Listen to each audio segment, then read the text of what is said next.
હા સીતારામ, જય શ્રી કૃષ્ણ, જય માતાજી, રામ રામ બધાય દાયરાની.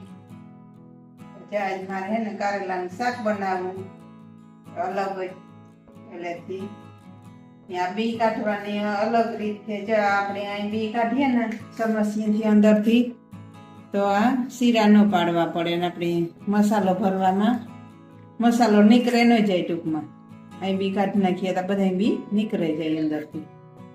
તો આને સાજે ઉતારે બધા અહીંયા આ રીતે મોરર લેવાના, ને પછી 2 કલાક 3 કલાક આપણે જે ટાઈમ હોય એ પ્રમાણે મીઠું ને હળદર જરાક ને ઉપર સાથે કારેલા ભૂંગે ને પછી મૂકા દેવાનું. મીઠું વધારે જરાક ભૂંગવાનું થી કડવા હેણી નીકળી જાય. એ રીતે બનાવીએ ને તો કડવું ન લાગે. યાદ આપણે બધા આ રીતના ભરે પછી મીઠું ભરે ને મૂકી દે ઘડીક વાર.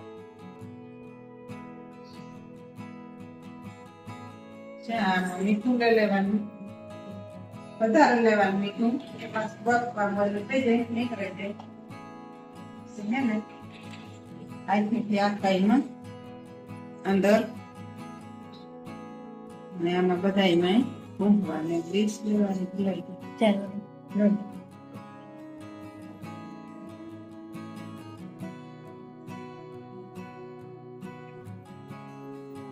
બધાયમાં અંદર ને બહારની હબાઓ મીઠું વધારે ભૂહાઈ જાય તો કઈ વાંધો નહીં, તો પાછું બાફીએ એટલે ઓલું થઈ જાય.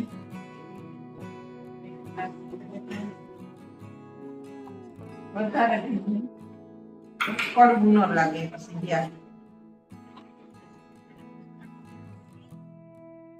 કડવું લાગે તો ઘણા ન ભાવતું હોય છે કારેલા ને કડવું તો હોય જ.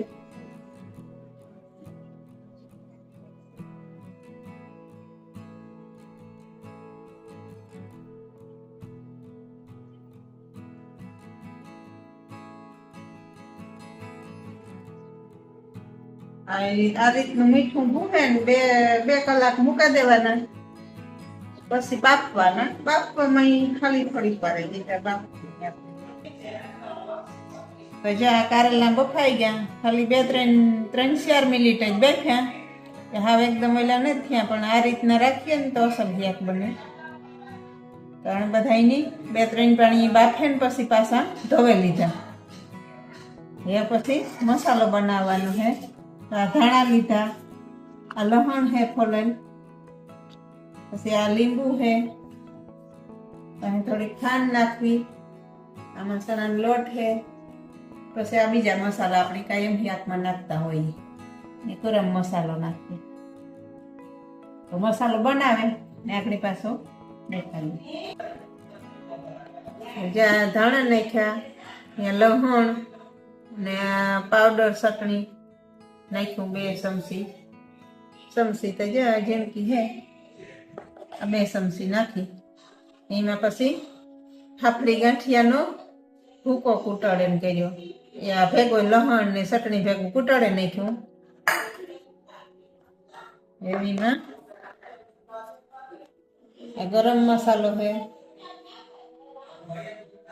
પછી આ નમક માપનું નાખવાનું. આપણા કારેલા નમક વાળા હે એટલે ઓછું નાખવાનું થોડું.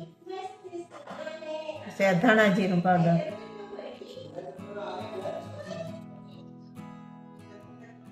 ત્રણ ચમચી નાખી. પછી આ હળદર,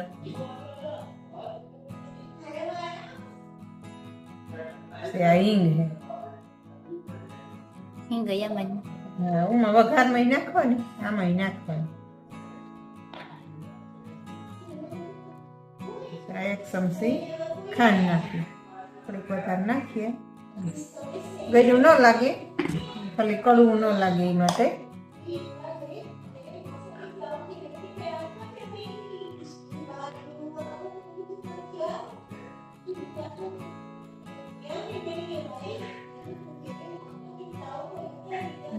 લોટ નાખવાનો,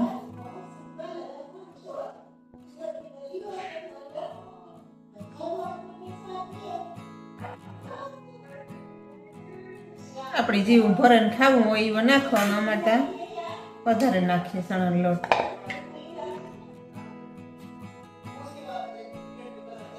આમાં અડધી ચમચી લીંબુ છે, લીંબુનું પાણી નાખી દેવાનું. મિક્સ કરી લઈએ.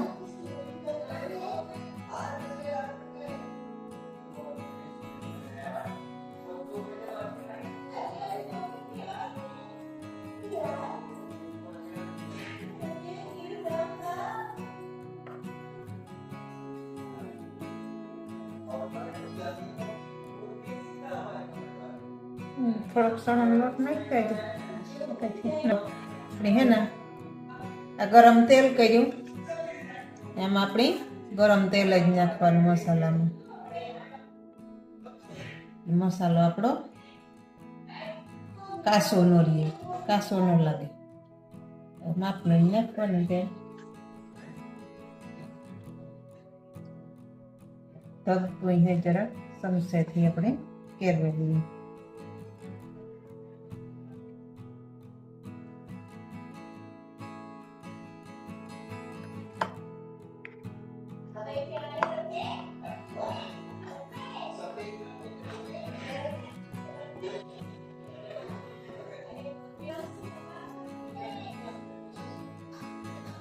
આપણો મસાલો બને ગયો તો એ ભરે લેવાનો.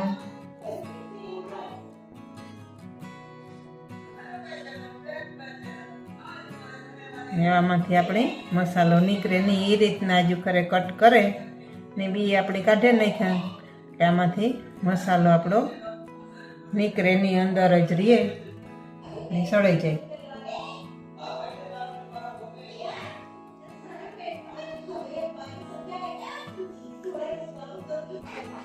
જો આ તેલ મૂકી દીધું માપનું, જાજુ ને તેલ માપનું હે. આપણે વઘાર લગાડી દઈએ.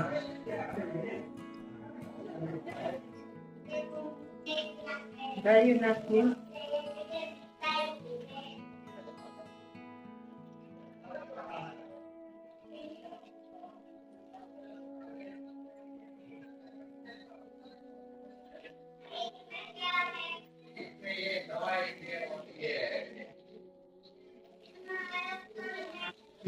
રાયું સટકે જાય જીરું નાખી દેવાનું.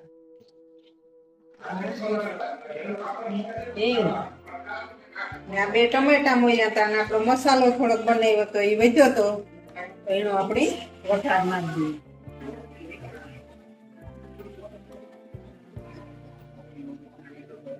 દઈએ. જરા ગ્રેવી વાળું શાક થાય, રસા વાળું. ખાવડોમાં કારેલ લઈને ભરેલો એટલે પછી રસો ન થાય જાય.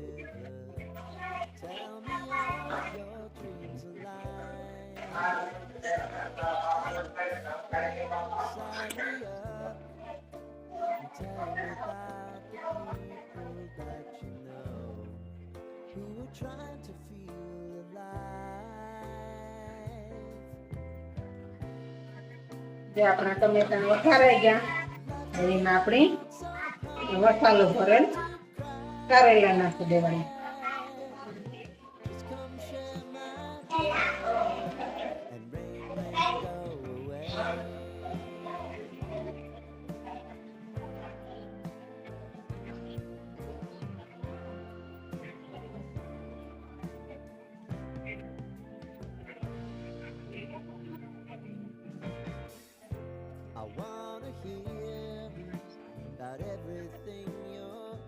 આપણે સળેવા દેવાના આણી ધીરે ધીરે સેટિંગ હાવ. પછી થોડુંક એક ગરમ પાણી કરે નાખવાનું. પેલા દાણી સળવા દેવાના મસાલામાં. સાવ ધીરો કરી નાખ્યો કિલો ને ઢાંકે સળવા દેવાના.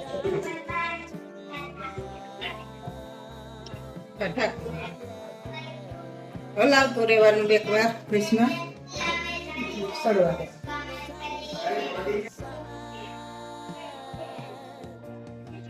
આમાં નાખું તેલ થોડું.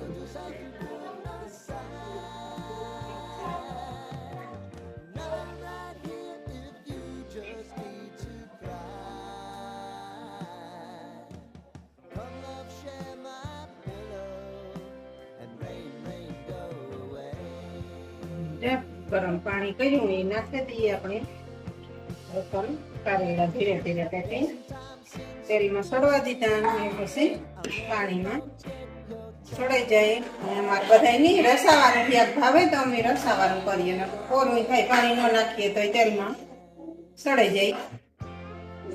રસાવાળું ખાવાની મજા આવે રોટલી.